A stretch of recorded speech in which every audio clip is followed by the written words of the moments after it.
जैसे जीवात्मा हृदय में रहती है, ऐसे ही परमात्मा भी हृदय में रहता है, क्योंकि जीवात्मा के भीतर ही तो रहता है वो, उसको चेतन बनाए रखने के लिए। और महापुरुष प्रत्यक्ष देखता है उस भगवान को, हमें तो नहीं दिखाई पड़ते माया के पर्दे के कारण। महापुरुष को तो प्रत्यक्ष दर्शन होता है महापुरुष भगवान का। तो उन कौरवों में अर्जुन को श्री कृष्ण नहीं दिखाई दिए? कैसे बाण चलाया गया अर्जुन से? उसी हृदय पर बाण चला रहा है अर्जुन, जिस हृदय में श्री कृष्ण बैठे हुए हैं, कि एक ही बाण में मर जाए, ये इधर उधर न जाए, बड़े ध्यान से हृदय के ऊपर बाण मार रहा है। तो ये कैसे मारा गया अर्जुन से? देखो, हम लोग सोचेंगे कभी अकेले में, तो सोचते सोचते सोचते सोचते चक्कर आ जाएगा हम लोगों को, लेकिन हम समझ नहीं सकते कि ये कमाल कैसे होता है, क्योंकि योग माया की शक्ति का हमें कोई एक्सपीरियंस नहीं है। इसीलिए सब शास्त्र कहते हैं कि सरेंडर करो, सरेंडर करो, गुरु की शरणागति करो। शरणागत होना पड़ेगा, इस बुद्धि से तुम कुछ समझ नहीं सकते। और शरणागति माने बुद्धि को बुद्धि से जोड़ देना। जैसे एक मरीज डॉक्टर के शरणागत होता है तो क्या करता है? अपनी बुद्धि को डॉक्टर की बुद्धि से जोड़ता है ना। जैसी दवाई बताता है, जितनी बार बताता है, जिस प्रकार बताता है, वैसी ही दवाई उतनी ही बार उसी प्रकार वो मरीज लेता है। अगर वो अपनी बुद्धि का प्रयोग करे, डॉक्टर कह रहा है कि ये 2 बूंद दवा लेना 1 चम्मच पानी में दिन में 3 बार, और मरीज कहे कि ये 2 बूंद से क्या होगा, कम से कम 2 चम्मच तो बताइए एक बार में, तो फिर कौन डॉक्टर उसका इलाज कर सकेगा? फिर क्या हाल होगा ऐसे मरीज का? ऐसे ही एक विद्यार्थी जब पढ़ने जाता है स्कूल में, तो शिक्षक की बुद्धि से अपनी बुद्धि को जोड़ता है। जो पढ़ाया जाता है उस पर विश्वास करके उसी प्रकार विद्या ग्रहण करता है वो, तब एक दिन काबिल बनता है। अगर वो अपनी बुद्धि का प्रयोग करे कि ये नाइफ में पहले एन आना चाहिए, के क्यों आया, मैं नहीं मानता इस बात को, तो फिर वो कैसे पढ़ाई करेगा? कैसे ज्ञान प्राप्त होगा उसको? तो सर्वत्र देखो, बिना शरणागति के हम कुछ हासिल नहीं कर पाते। संसार में भी, संसार के विषयों में भी हमें शरणागत होना पड़ता है। अपनी बुद्धि को उसकी बुद्धि के साथ जोड़ना पड़ता है जिसकी शरणागति हम कर रहे हैं, जिससे हमें कुछ चाहिए। तो फिर अलौकिक क्षेत्र में जब तक आप अपनी बुद्धि को महापुरुष की बुद्धि से नहीं जोड़ेंगे, तो फिर ये माया की बुद्धि से, वो भी अत्यंत लिमिटेड छोटी सी अलौकिक जगत की बातें आपको कैसे समझ में आएंगी? इसीलिए सब शास्त्र कहते हैं कि गुरु की शरणागति करनी पड़ेगी। तद्विद्धि प्रणिपातेन परिप्रश्नेन सेवया उपदेक्ष्यन्ति ते ज्ञानम ज्ञानिनस्तत्वदर्शिनः। गीता 4थे अध्याय का 34वां श्लोक। प्रणिपात करना होगा गुरु के चरणों में। भगवान श्री कृष्ण कह रहे हैं अर्जुन से, प्रणिपात यानी सदा सदा के लिए उस महापुरुष को अपनी मन बुद्धि का कंप्लीट समर्पण कर देना, बिना किसी कामना को अंतःकरण में रखे। ऐसा करना होगा, तब काम बनेगा। मय्येव मन आधत्स्व मयि बुद्धिम निवेशय। जब अर्जुन ने कहा मैं तो आपको गुरु मानता हूं, शिष्यस्ते हम शाधिमाम त्वाम प्रपन्नम, तो भगवान ने कहा ठीक है, अगर तू मुझे गुरु मानता है तो देख, मय्येव मन आधत्स्व मयि बुद्धिम निवेशय। अपना मन भी मुझको दे और अपनी बुद्धि भी मुझको दे। खाली मन देने से काम नहीं चलेगा कि हम तो गुरु जी से प्यार करते हैं। अरे बुद्धि का समर्पण करो, मन के ऊपर भी बुद्धि है। खाली बुद्धि भी नहीं और खाली मन भी नहीं, दोनों का समर्पण करना होगा। मय्येव मन आधत्स्व मयि बुद्धिम निवेशय, भगवान कह रहे हैं। 12वें अध्याय का 8वां श्लोक। फिर कहा दोबारा, मई अर्पित मनो बुद्धि, मन बुद्धि दोनों देने होंगे मुझे, तब शरणागति होगी, तब गुरु अपना कमाल दिखा सकता है। पहले तो हमें मानना पड़ेगा। देखो जैसे बीज गणित पढ़ते हैं आप लोग, उसमें क्या होता है, माना कि राम की उम्र है क, श्याम की उम्र है ख। अब ये का खा क्या होती है जी? उम्र क्या का और खा होती है? एबीसी होती है? अरे उम्र तो अंकों में होती है। एक विद्यार्थी ने कहा, मास्टर साहब आप ये क्या बोल रहे हैं, उलूल जुलूल भांग पी क्या है क्या? राम की उम्र है का, श्याम की उम्र है खा। बेवकूफ, बहस मत कर। जैसा मैं कह रहा हूं ऐसा लिख, माना कि मान ले इसको, और उसके अनुसार पूरा हिसाब लगा, गणित लगा।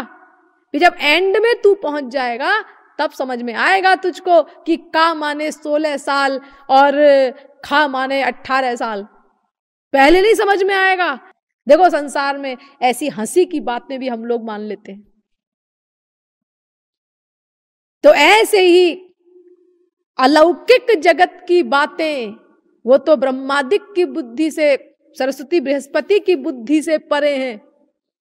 तो उन बातों को हम लोग कैसे समझ सकते हैं फिर?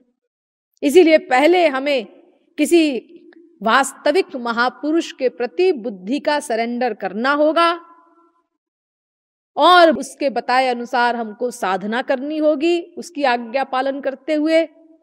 जितनी मात्रा में हमारी शरणागति होगी, सही सही हम उसकी आज्ञा पालन करते हुए साधना करेंगे, उतनी मात्रा में हमारा अंतःकरण शुद्ध होगा। और जब अंतःकरण हमारा पूर्ण शुद्ध हो जाएगा, तब वो योग माया की शक्ति हमको भी प्राप्त होगी गुरु कृपा से। और जब वो शक्ति हमको मिल जाएगी, तब हमको महापुरुषों के कार्यों के रहस्य भीतर से समझ में आएंगे, अनुभव रूप से समझ में आएंगे। तो देखिए, महापुरुष लोग कार्य तो माया के करते हैं, लेकिन ये भीतर से अपनी पर्सनैलिटी में ही रहते हैं। माया के कार्यों का इनके ऊपर कोई प्रभाव नहीं पड़ता। देखिए, इसका हल्का फुल्का आइडिया आपको संसार में भी मिल जाता है। एक पुरुष है और एक स्त्री है, और वो पुरुष बहुत सुंदर है और वो लड़की भी, स्त्री भी बहुत सुंदर है, और दोनों घोर कामी है। मैं एक ऐसी एग्जाम्पल आपको दे रही हूं कि गधा भी समझ जाए। परम सुंदर वो पुरुष है, परम सुंदर वो स्त्री है, लड़की है, और दोनों एक कमरे में रहते हैं, एक कमरे में सोते हैं, फिर भी आपस में काम भाव उनका नहीं हुआ एक दूसरे के प्रति। और इस प्रकार रहते हुए उनको बरसों बीत गए। आप लोग कहेंगे ये कैसे हो सकता है? ये नहीं हो सकता, इम्पॉसिबल। अगर दोनों काम युक्त हैं, हाँ काम युक्ति नहीं, घोर कामी है, और परम सुंदर हैं, हाँ, और एक कमरे में ही सोते हैं, हाँ, और वर्षों बीत गए, हाँ, तो ऐसा कैसे हो सकता है कि आपस में काम भाव व्याप्त नहीं हुआ? आप ऐसे ही गुर्राएंगे, या तो ऋषि मुनि रहे होंगे। अरे नहीं नहीं, ऋषि मुनि, मैंने आपको बताया ना अभी बार बार, घोर कामी है दोनों, घोर संसारी। तो फिर ऐसा कैसे हो सकता है? आप नहीं मानने को तैयार होंगे ना। लेकिन अगर आपको रहस्य बता दिया जाए कि देखो वो जो पुरुष है वो उस लड़की का बाप है, वो 40 साल का है और वो लड़की 20 वर्ष की है, वो पुरुष की स्त्री मर गई है और उस लड़की का पति मर गया है, इसीलिए वो अपने पिता के घर आ गई है रहने के लिए।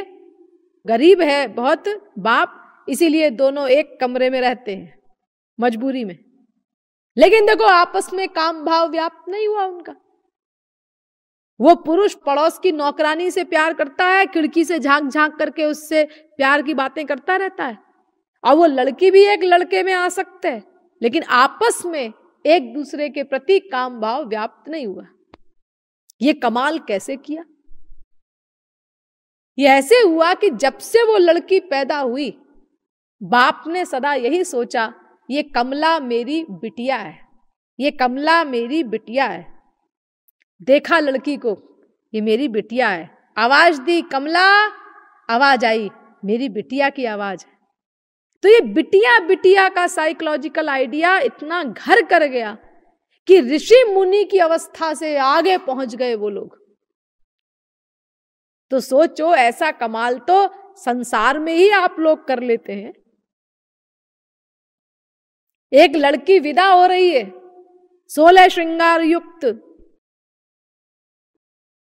पिता ने चिपटाया उसको, फिर भाई ने चिपटाया उसको, आलिंगन हो रहा है, लेकिन काम भाव व्याप्त नहीं हुआ। काम रहित हैं बाप और भाई, लेकिन उसी शरीर को दूर से देखा पति ने, श्रृंगार युक्त और काम युक्त हो गया। कोई क्रिया नहीं हुई, लेकिन देखो गड़बड़ी हो गई अंतःकरण में। और यहां क्रिया हो रही है, वही शरीर है, वही सब अंग है, वही सब श्रृंगार है, और क्रिया हो रही है आलिंगन की, लेकिन काम रहित है वो बाप, वो भाई। तो देखो ये कमाल तो संसार में आप लोग कर लेते हैं। तो फिर जो महापुरुष है नंबर 1, जिसके पास योग माया की शक्ति है, जो कर्तुम अकर्तुम अन्यथा कर्तुम समर्था शक्ति है। नंबर 2, जो माया से परे हो चुका है अनंत काल के लिए, और एक बार अगर कोई माया से परे हो जाए तो अनंत काल तक माया नहीं आ सकती, फिर खड़ी नहीं हो सकती उस महापुरुष के सामने। सदा पश्यन्ति सूरयः तद विष्णोः परमं पदम। वेद कहता है अनंत काल के लिए वो माया से परे हो जाता है। तो नंबर 1, जो मायातीत हो चुका है, वो भुन चुका है वो गेहूं, वो चना, उसकी बीज शक्ति ही सदा के लिए नष्ट हो चुकी है। और नंबर 2, उसके पास योग माया की शक्ति भी है, जो असंभव को संभव करती है। और नंबर 3, भगवान ही उसके गवर्नर हैं, डायरेक्ट करता है। ये मैंने कल वेदों से सिद्ध किया था आपके समक्ष। तो फिर सोचो, ऐसा महापुरुष अगर वो माया के कार्य करते हुए माया से पृथक रह सकता है, तो इसमें हमको आश्चर्य क्या है? तो इसीलिए कभी भी किसी महापुरुष के कार्यों को देख करके हमें उसका निर्णय नहीं करना चाहिए। हरि हरि जन के कार्य को मायामय मत जान, राधे राधे। उनके चरित अलौकिक, माया क्रीड़ा मान, राधे राधे। भक्ति शतक। उनके माया के कार्यों को देख करके हमको उनको मायिक नहीं समझना है। वो माया के कार्य केवल खेल हैं, अभिनय है योग माया का। लेकिन इस प्रश्न का समाधान तो हो गया कि माया से रहित होते हुए भी महापुरुष लोग माया के कार्य कर कैसे लेते हैं। लेकिन अभी भी वो प्रश्न बाकी है। क्या? गीता में लिखा है, यद्यदाचरते श्रेष्ठस्तत्तदेवेतरो जनः स यत् प्रमाणम कुरुते लोकस्तदनुवर्तते। अर्थात बड़े लोग जैसा करते हैं वैसे ही छोटे लोग करते हैं, यानी नकल करते हैं। 3 अध्याय का 21वां श्लोक। तो महापुरुष लोगों के ऊपर तो माया का कोई प्रभाव नहीं होता, क्योंकि उनको खाली एक्टिंग करनी है, वो योग माया का नाटक है। लेकिन हम उनकी नकल करेंगे तो हम तो फैक्ट कर डालेंगे, क्योंकि हमारे पास तो योग माया शक्ति है नहीं, हम माया के अंडर में है। तो हमारा तो सर्वनाश हो जाएगा। तो फिर हमारे सर्वनाश का जिम्मेदार कौन होगा? हम क्या करें? पहला प्रश्न ये जो रखा गया था कल, इसका तो समाधान ही नहीं हो पाया। और इसके अलावा और भी प्रश्न है कि भाई ये महापुरुष लोग माया के कार्य करते क्यों हैं? जरूरत क्या है इनको माया का कार्य करने की? और तीसरा प्रश्न ये भी है कि अगर ये माया के कार्य करते हैं तो फिर ये माया से परे हैं भीतर से, इस बात को हम लोग कैसे जानेंगे? भैया हम अंतर्यामी तो है नहीं कि हम भीतर घुस सके कि ये भीतर से माया से परे है, मायातीत है। अर्थात महापुरुषों को हम कैसे पहचानेंगे? ये 3 प्रश्न अभी बाकी हैं इस महापुरुष प्रकरण में। इनका भी समाधान किया जाएगा, लेकिन आज नहीं, अगले प्रवचन में। बोलिए वृंदावन बिहारी लाल की, श्रीमद् सद्गुरु सरकार की।